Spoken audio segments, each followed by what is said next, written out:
Anxious attachment is not a personality flaw. It is not weakness. It is not neediness. Anxious attachment is an adaptation. It is intelligence learned in an unsafe emotional environment. At some point in your life, your nervous system learned that love could disappear, that closeness was unpredictable. That connection had to be monitored, maintained, and protected. So your body learned to stay alert. Your mind learned to scan. Your heart learned to brace. This is important to understand because you cannot heal something you shame. Anxious attachment is not who you are. It is something that happened to you. And what was learned can be unlearned. When people talk about anxious attachment, they often oversimplify it. They say things like just love yourself, or stop caring so much, or be secure. But anxious attachment does not live in logic. It lives in the nervous system. It lives in the body. It lives in emotional memory. That's why insight alone is not enough.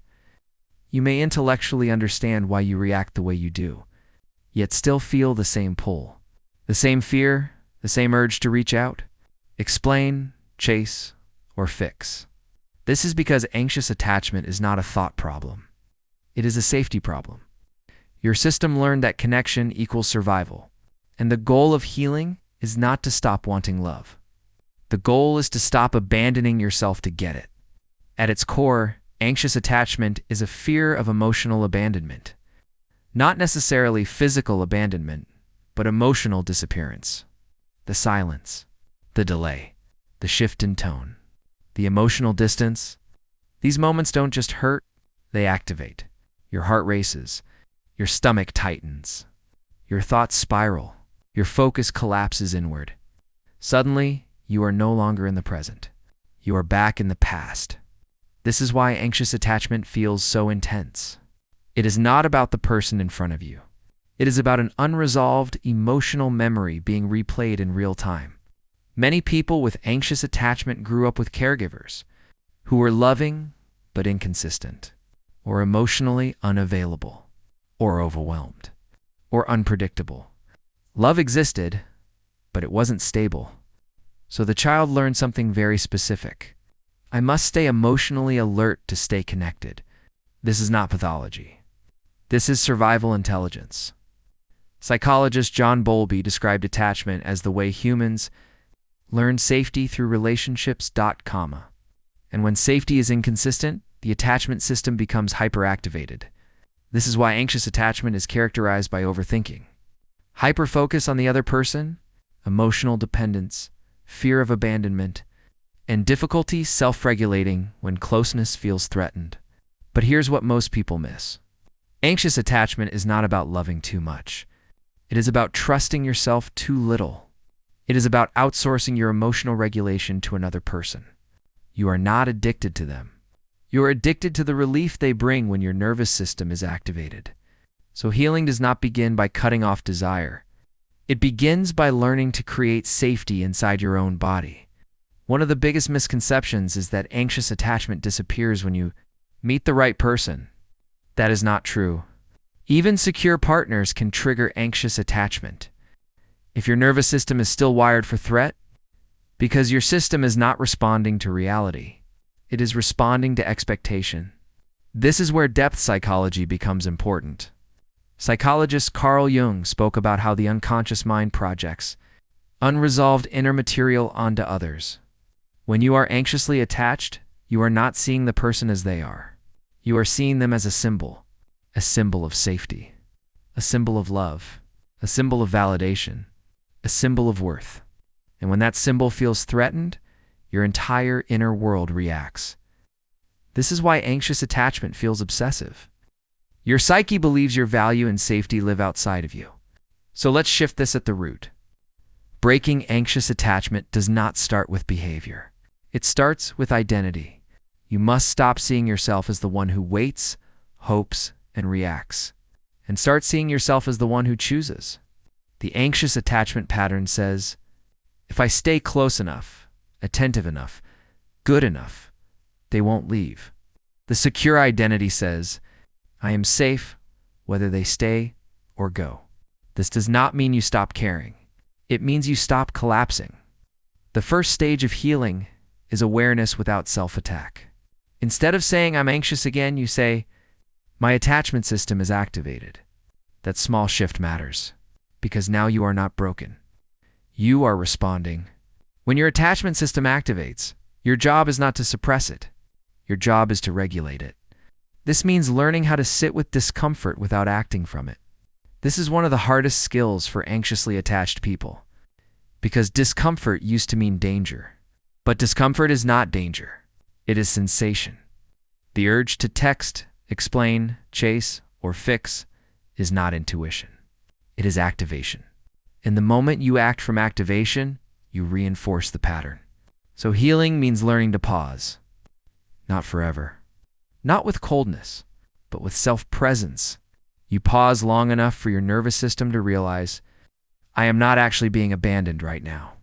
This is how you rewire attachment. Safety must be experienced in the body, not just understood in the mind. That means slowing your breathing, softening your jaw, relaxing your shoulders, grounding your attention. These signals tell your nervous system that you are not in danger. And when the nervous system calms, the story changes. This is why anxious attachment feels so convincing in the moment, because a dysregulated nervous system produces catastrophic thoughts. Once the body settles, clarity returns. Another core component of anxious attachment is future projection. The mind jumps ahead. What if they lose interest? What if they find someone else? What if this ends? But the future does not exist in this moment. Anxious attachment lives in imagined loss. Secure attachment lives in present connection. So part of healing is training yourself to return to what is actually happening now. Right now, are you safe? Right now, are you breathing? Right now, is anything actually being taken from you? Most of the time, the answer is no. This does not mean your fear is invalid. It means your fear is outdated. Your nervous system is responding to a past environment, not the present one. One of the most powerful shifts you can make is moving from emotional dependence to emotional self-trust. This means learning that you can handle disappointment. You can handle distance. You can handle uncertainty. Not because it won't hurt, but because you will not abandon yourself inside the experience. Anxious attachment becomes destructive when you make another person responsible for your emotional stability. Secure attachment emerges when you take responsibility for your inner state, while still allowing closeness. This is the balance. You do not become avoidant. You do not shut down. You do not detach from desire. You simply stop over-attaching your worth to someone else's behavior. This is where self-concept work becomes essential. If deep down you believe, I am easy to leave, I am too much, I have to earn love, then your attachment system will always be vigilant. So healing requires rewriting these beliefs at an identity level. Not with force, with repetition, with embodiment. You begin to see yourself as someone who is chosen, someone who is valued, someone who does not have to prove or perform to be kept. This is not arrogance. This is emotional stability. Another important truth: anxious attachment often coexists with high empathy. You feel deeply. You tune in to others. You care. This is a strength. But without boundaries, empathy becomes self-abandonment. So healing anxious attachment means learning emotional boundaries. A boundary is not distance. It is discernment. It is knowing where you end and another person begins. It is allowing others to have their feelings without absorbing them. It is staying connected to yourself even when someone else is uncertain. This is why secure people feel grounded. They are rooted in themselves. And here's the paradox. The moment you stop chasing reassurance, you become more attractive. The moment you stop over-explaining, you feel more powerful. The moment you stop collapsing, relationships stabilize or reveal the truth. Anxious attachment does not create closeness. It creates pressure. Security creates space, and space allows love to breathe. So if you are healing anxious attachment, remember this. You are not here to become indifferent. You are here to become self-anchored. You still love. You still desire. You still open, but you no longer lose yourself in the process. Your nervous system learns that connection is safe, but so is separation. And that is the ultimate freedom. Because when you are no longer afraid of losing love, you can finally experience it fully. Not from fear, not from hunger, but from wholeness.